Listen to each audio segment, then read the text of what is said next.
vatye vanoimba nziyo vachikudza She havachine nhamo kana kusuwa.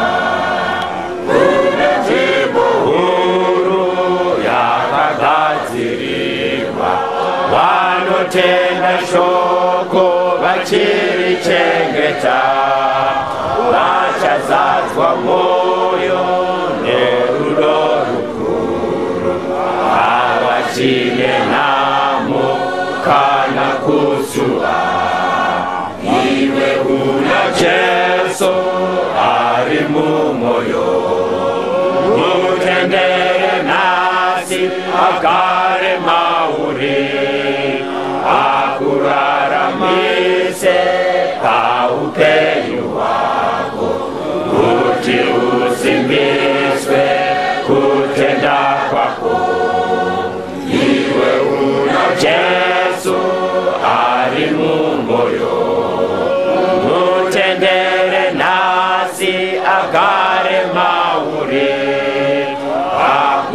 akuraramise paupenyu hwako kuti usimbiswe kutenda kwako.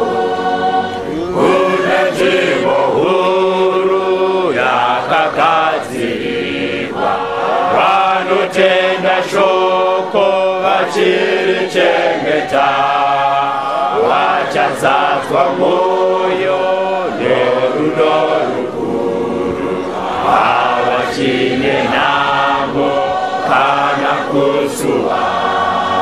Vanoramba Jesu vachatambudzika vachaone nhamo isingaperi vachatambudzika paupenyu hwavo vachaone nhamo isingaperi. Vanoramba Jesu vachatambudzika vachaone nhamo isingaperi vachatambudzika paupenyu hwavo vachaone nhamo isingaperi.